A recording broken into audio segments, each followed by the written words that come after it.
Video game history number 103. Now, sadly, today is not a great day.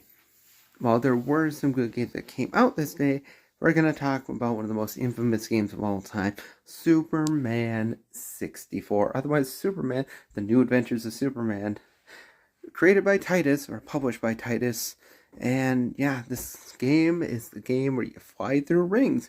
Now, that is kind of a misnomer. There is more to do. After you get through all the flying missions, you get to, save some cars before they crash into each other, stop tornadoes. You actually get to do some hand-to-hand combat. Now, it's not great by any stretch of the imagination. It's still pretty bad, but to say the game is all about just flying through rings the whole time, it's kind of disingenuous. It's just that most people don't get through that point before they just, either throw the game into the garbage or just, never pick it up again. But there's a whole second half of the game that is not good by any means, but it's just underdeveloped. It could have used a lot more time in the oven. Now, there was going to be a PS1 version for this game, and when you look at old trailers of it, it pretty darn good. The games or the fighting looked more fluid.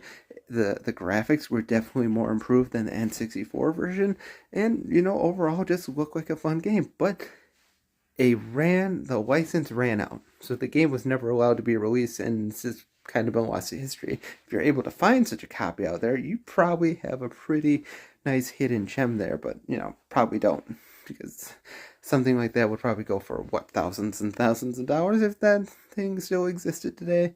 But yeah, the N64 game is just not great. It's a bastardization of all licensed property games. It's hard to find games that are worse, but is it another one of those things where the game just, needed another 6 months of development time? Or is it just really that bad? I think it looks like it's not the pre-alpha stage. It's probably in the alpha stage. But it definitely could have used some more time in the oven. And if the game publishers wanted to, make good games and, damn profits, there'd be so many better games in the world. But sadly, money talks. So this game was pushed out way, way longer before it was released. And it's just the music is just not great. The sprites are terrible, and just not a very fun game to play. One of the most infamous games of all time, Superman 64. Whew, you shudder. But you just wish it could have just had more time to work on it. Maybe it wouldn't have been great, but something fun. Have a great day, and as always, God bless.